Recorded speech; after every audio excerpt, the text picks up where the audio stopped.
Estamos en el piso 34 de la Torre Capitalinas, compartiendo un café con un amigo, un maestro, un profesor realmente. Gustavo Santos, ¿cómo estás? Bien, Íñigo, bien, y feliz de estar acá. No conocía esta planta. Hemos podido caminarla juntos recién y ver esta visión 360 de Córdoba, que es maravillosa. Me encantó. Y me encantó volver a verte también. Cuando contaba, che, lo voy a ver a Gustavo. ¿En qué anda Gustavo? Me preguntan. ¿En qué anda Gustavo Santos? Bueno, actualmente estoy en una función presidiendo la Fundación Pensar en Córdoba. La Fundación Pensar es el think tank del PRO y que brinda insumos de contenido también a toda la estructura Juntos por el Cambio. Y por un pedido de Mauricio Macri, de Horacio Rodríguez Larreta, de toda la conducción del PRO, me pidieron que me hiciera cargo de esta fundación con un doble objetivo. Ahí confluyeron todos, ¿no? Sí, ahí confluyeron todos, fueron los cuatro, y después he recibido el respaldo también de todos los líderes radicales. Entonces, sí, confluyó todo. Hubo una coincidencia muy grande en que podía ocupar ese rol. El objetivo fundamental que tenemos, Íñigo, es pensar el futuro. En unos momentos más difíciles de Argentina, alguien tiene que pensar cuál va a ser la salida. No solamente cómo relatamos los males que tenemos, sino pensar cómo vamos a salir de ellos. Esta es la función que tenemos, pensar el futuro, pensar el proyecto político de Córdoba 23-27. Me imagino un proyecto esperanzador, me imagino un proyecto positivo, una nueva inspiración para los cordobeses. Me imagino un proyecto que no va a ser de un partido, ni siquiera una coalición. Aspiro que sea un proyecto de los cordobeses y construido con el capital social cordobés. Este es el trabajo que estamos haciendo. Y en esto estoy poniendo todos los esfuerzos. Esta es una de las metas. El segundo entregable que se espera de nosotros es que seamos el canal que le dé contenido federal a la nueva plataforma nacional. Uno de los defectos que podemos haber tenido en el anterior es una visión muy porteña, una visión muy desde la centralidad de la capital federal y el país productivo. La economía real está en esa franja amarilla que concentra el 85% del PBI del país y ahí está la economía real, el territorio, la realidad. Además son intermediaciones financieras, todo lo que quieran, pero ahí está la economía real. Entonces esa visión queremos que esté muy presente en la nueva concepción de país que estamos pensando. Y cuando uno mira este país es como que viene chingado de nacimiento, ¿no? Y cuando yo veo lo que está sucediendo, con todos los matices que la pandemia tiene, pero que eso no sea excusa, con los vuelos y el aeropuerto de Ezeiza, es como volvemos al puerto de 1830, ¿no? La concentración de todo por allá. ¿Cuál es tu mirada de eso? La pandemia está, hay que atravesarla, pero me parece que esto ya lo excede. Mira, yo creo que acá hubo símbolos muy... No tengo duda que es la pandemia. Acá hay un problema común al mundo que es la pandemia, con resultados atribuibles a la pandemia. Pero hay un porcentaje de resultados no atribuibles a la pandemia en el mundo que dependen de la capacidad de gestión y de la capacidad o no de los gobiernos de turno. Indudablemente, te doy un dato concreto. En Argentina vamos a tener una caída aproximadamente del 12%, un déficit fiscal alrededor del 11-12%, y en Brasil y en Chile del 6%. Bueno, esa diferencia entre el 6 y el resto es incapacidad nuestra, incapacidad del gobierno nacional. Muy bien. Pero esto que hablas vos me parece que ha tenido algunas señales icónicas. Una es la que estás diciendo vos, volver a la concentración en Ezeiza. Hoy nosotros habíamos conseguido en mi gestión que 10 provincias argentinas se conectaran directamente con el mundo sin pasar por Buenos Aires. Habíamos conseguido toda una distribución horizontal de vuelo con el hub de Córdoba, norte-sur del país, sin pasar por Buenos Aires, que era la más eficiente en términos de conectividad. Hoy un mendocino para ir a Santiago de Chile, que está a 30 minutos, tiene que venirse a Ezeiza y los horarios, si los googlea, de un vuelo Mendoza-Santiago, Santiago-Mendoza duran 16 horas, por la espera de los aviones, 14 horas, un absurdo. Pero hay un dato, fíjate vos el dato de la pandemia. Las imágenes que recibíamos de la pandemia era el presidente Fernández con Horacio Rodríguez Larreta y con Kicillof, coordinando el país como si el país fuera el Cava, fuera el AMBA. El resto de la Argentina que se lo arreglara como pudiera. Entonces había No, salvo algunas primeras imágenes que apareció, algo el barrio Jujuy y algún otro. Después, la Argentina, para Fernández, es el AMBA. Sí. Aún para la salud. ¿Qué pasó entonces con el resto del país? La anarquía. Pero cuando digo una anarquía, digo una anarquía como en el periodo de la anarquía. Vos hablaste del puerto de 1830 y realmente vivimos una situación preconstitucional, previa a San Nicolás, en 1853. Volvimos a las aduanas interiores, volvimos al periodo de la anarquía. Las provincias tomaban medidas como querían, los municipios tomaban medidas como querían. Imposible funcionar así. Yo soy muy crítico con el mundo, imagínate con el país. Claro. Yo soy muy crítico con el mundo. En mi libro, en el después que escribimos con Michel Dirrié, planteamos que esto que era un problema global tendría que haber tenido un protocolo de solución global. Sí. Mientras un país está enfermo, estamos todos enfermos. Nadie puede pensar que vamos a tener la ciudad amurallada del medioevo de nuevo y que eso va a funcionar en un mundo globalizado. Es un absurdo. Es un absurdo. Pero bueno, pero llegando eso a la Argentina, volviendo a nuestro país, se dio esto que te estoy diciendo, estas fronteras, estas aduanas interiores y la barbarie que hemos visto de algunas provincias, como el caso de Formosa, San Luis, Santiago del Estero, o lo que estamos viendo todavía en Formosa. Formosa, hoy con esos centros te obligan a estar, no puedes estar en tu casa, es un avasallamiento de las libertades individuales absoluto y es un autoritarismo profundo que debe preocuparnos, porque la pandemia no puede tener como consecuencia que queden instalados en nuestra sociedad, o en la sociedad en general, pero la nuestra en particular, que es la que nos interesa a nosotros, condiciones autoritarias que alteren lo que es el principio fundamental y el sentido de nuestra vida, que es la libertad. Totalmente. Decías recién que te pido que lo digas de nuevo al aire porque me impresionó. La salida de la TAM es una tragedia para Argentina, pero para Córdoba es dos tragedias, ¿o no? Para Córdoba es doble tragedia porque era el principal conector con los mercados, con los destinos del mundo, con 126 destinos del mundo a través de los tres hubs. 126. Sí, a través de los tres hubs principales, Santiago, Lima y San Pablo. Y además movía el 58%, Córdoba era un gran destino de extranjeros, pero sin embargo en la ciudad era significativo la presencia de extranjeros. Creo que algo así, un 30% del turismo de la ciudad de Córdoba eran extranjeros. Ese dato lo tengo que confirmar con el Observatorio de Ciudad, pero aproximadamente. El 58% de los extranjeros que llegaban a Córdoba venían por la TAM. Con lo cual, te das cuenta que uno de cada 6, 6 de cada 10 no están viniendo. Pero a los otros venían por tierra, por otro tipo de conectividad. Pero el 60% de los extranjeros que venían a Córdoba venían por la TAM.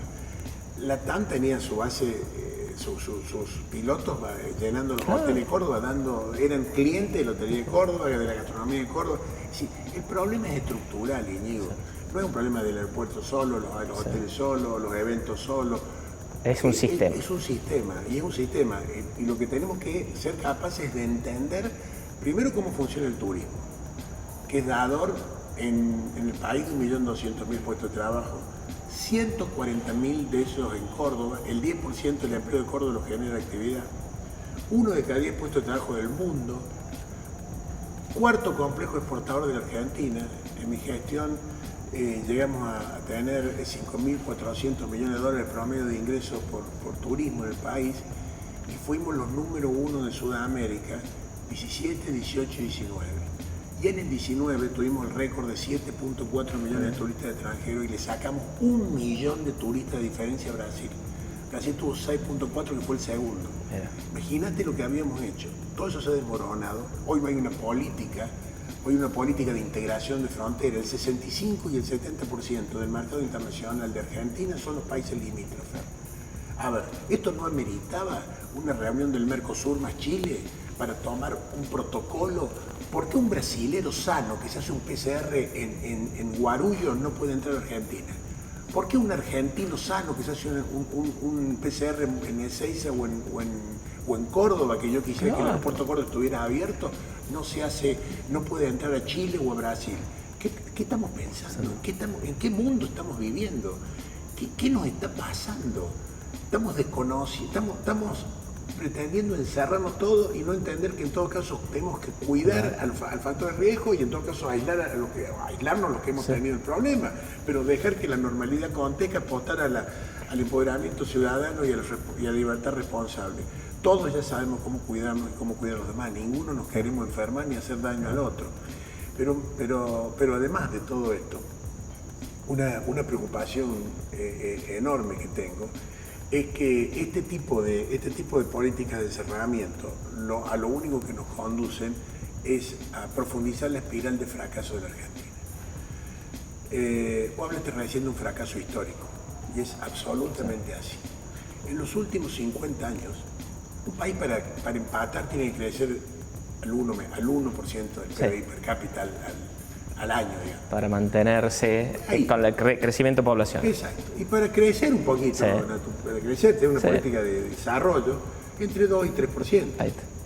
Es decir, que Argentina, en los últimos 50 años, para empatar, para Sí. que tendríamos que haber tenido 50% de crecimiento de ingreso per cápita y un 150 como máximo para estar floreciente. Tuvimos un 15, crecimos un 15. Somos el único país de la región que somos más pobres que hace 25 años. El único. Brasil tiene muchos pobres, muchísimo, menos que hace 25 años. Es decir, si no somos capaces de ver esto, y este es el diagnóstico que me interesa compartir con quienes están en el mundo de la política, y que no nos damos cuenta de que tenemos una absoluta responsabilidad de ver si podemos detener esto. Pensá que los planes sociales de Argentina, de Alfonsín, la famosa caja PAN, ¿te acordás? Fueron algo así como 500 o 700.000 para toda la Argentina. Y hoy hay 12 millones de argentinos con planes sociales que no trabajan, que los financia el resto. Hay un tercio que trabaja en blanco y otro tercio que trabaja en negro como puede. Y el tercio que trabaja en blanco, el estudio de IDESA de Jorge Colina en eso fue brillante, la mitad casi de ese tercio que trabaja en blanco está aproximándose al nivel de pobreza, con su salario. Con un salario formal. Entonces, si no vemos la Argentina que existe, no nos damos cuenta que estamos en el límite, no nos damos cuenta que no hay ninguna posibilidad de salir adelante sin instituciones previsibles, sin políticas de Estado, que no hay ninguna posibilidad de salir adelante sin crear condiciones para que haya inversiones y trabajo privado, empleo privado. Esta desgraciada definición del Instituto Patria que dice que la economía la genera el Estado con los trabajadores, es un absurdo, la generan las empresas con los trabajadores. Y el Estado, a través de impuestos que cobra, es el que distribuye y arbitra. Entonces, esta distorsión de la visión nos hace profundizar un fracaso. Estamos viviendo una etapa bisagra en la Argentina como nunca antes, Íñigo. Las elecciones del 2021 y del 2023 no solamente va a ser una opción entre dos partidos que comparten un sistema de valores, sino va a ser la oposición entre dos sistemas de valores. Entre una Argentina, entre una democracia republicana que respeta la convención que nos hizo nación, que es la Constitución Nacional, o un populismo autocrático que desconoce esos valores. ¿Y cómo ves bajado eso a Córdoba, donde ha habido una alianza gobernante, al menos en términos políticos, muy exitosos, y en términos de administración? Uno podrá tener matices, pero de la Sota y Schiaretti la han ido llevando y parecen muy difíciles de desplazar, porque además mantienen una distancia de esa visión más populista que al cordobés le agrada. ¿Cómo ves vos esa realidad política? Yo en términos de Córdoba tengo un optimismo mayor. Bien. Córdoba, la sociedad cordobesa es una sociedad mucho más madura, mucho más equilibrada, es una sociedad de trabajo, es una sociedad con más formación. La presencia de la universidad ya por 1613 no es una casualidad en Córdoba. Pensá que Buenos Aires tuvo más de 200 años después de recibir una universidad. La Córdoba productiva, la Córdoba industrial, la Córdoba del campo, la fortaleza de la Córdoba del campo, la Córdoba de la innovación, la Córdoba del turismo, esa Córdoba del mérito, del esfuerzo, del trabajo, una Córdoba que yo siempre digo para los cordobeses, para ponernos de rodillas nos tenés que cortar las piernas. Ha sido diferente. Y ha sido diferente la sociedad cordobesa.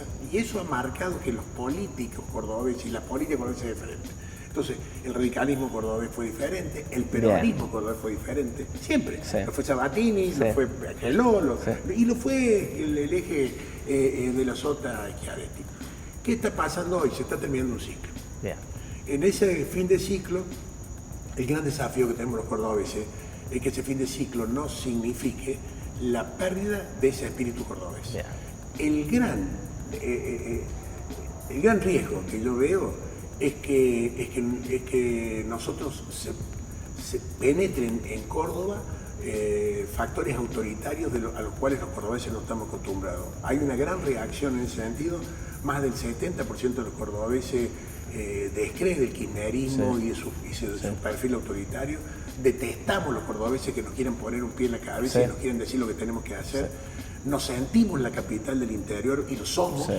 Y estamos llamados a construir una sociedad mejor que puede ser modelo de una Argentina mejor. Yo creo en eso en Córdoba y creo además que en Córdoba hay un peronismo republicano con el que se puede perfectamente articular un futuro en donde necesariamente debemos estar los unos y los otros. Perfecto. Mira, te voy a dar un dato. Sí. Somos de los de mejor performance educativa, uno de los mejores performance educativos del país, con Cava, Mendoza. Sin embargo, y este es un dato del 2018 que seguramente se ha profundizado ahora con la pandemia, el 40% de nuestros chicos no terminaban el secundario. Corregir eso, ese sector medio desemantizado, que tenemos que generar una política de Estado vinculándolo mucho al empleo, al trabajo y al sector productivo, necesita de un acuerdo estratégico de 20 años. Entonces no lo puede hacer un partido. Volver a pensar en que tenemos que hacer acuerdos estratégicos de 4, 5, 6 políticas de Estado fundamentales es indispensable. Y para eso necesitamos tener un oficialismo republicano y una oposición republicana, sea quien sea el que cumple ese rol. Yo aspiro a que entiendo que en Córdoba tenemos mejores condiciones que el resto de la Argentina para construir un modelo racional, una política sustentable en el tiempo. Si no generamos trabajo, mucho empleo, con la pérdida que ha habido, más de 4 millones de puestos de trabajo se han perdido. Si no generamos empleo privado, la convivencia social se va a poner en crisis. Perfecto, ahí con tu mirada nos pusiste en lo que se denomina la política del primer piso, esta es donde nos ponemos de acuerdo, pero está la política de la planta baja donde tenemos que disputar. ¿Te ves jugando en las legislativas de este año? ¿Te ves ya instalado para la gobernación del 2023? ¿Dónde, la planta baja, dónde vas a jugar? Mira, voy a jugar donde haga falta, porque estoy convencido de que en estas elecciones, 2021-2023, se juega el destino de la Argentina. Entonces no voy a escatimar ningún esfuerzo. Estuve a punto de irme a vivir a España, tuve una oferta de la Organización Mundial de Turismo, vos sabés que llegué a ser presidente del Consejo Ejecutivo, fui uno de los pocos argentinos que condujo un organismo, políticamente un organismo de Naciones Unidas. Y eso generó relaciones muy fuertes a nivel internacional. La OMT tiene sede en Madrid, es una ciudad interesante para vivir. Y en un momento, buscando casa en Madrid con mi mujer, y además por la presión que me habían puesto también Mauricio Macri y los amigos para que volviera a Córdoba. Pero estando buscando departamento, en un momento entré al baño de uno de ellos y me miré al espejo y te juro que me sentí un desertor. Sentí que me estaba salvando solo, Íñigo. Y son muchos años que yo le dedico a esto. Si yo tenía un perfil muy bajo, vos sabés que hace muchos años que trabajo por esto. Y sabes que donde he pasado he cumplido con mi deber y he sido exitoso. Y que nunca que estuve en un lugar estuve pensando en lo que hacía eso para estar en otro lugar. Y sé que puedo dar mucho. Entonces voy a estar a disposición donde haga falta para dar esta pelea. Y esta pelea se da en el 2021 y en el 2023. Lo que se define en este momento de la Argentina son dos modelos de país. Si vamos a seguir siendo una democracia republicana, si vamos a seguir respetando esta Constitución del 53 reformulada en el 94, o si vamos a ser una autocracia populista con un sistema diferente donde los que gobiernan tienen el poder absoluto para disponer de la vida de los demás. Clarísimo, muchas gracias, Gustavo. Gracias a vos, Íñigo, y la verdad que es delicioso poder ver así al lugar en el que más amo en el mundo, Muchas gracias. que es mi Córdoba.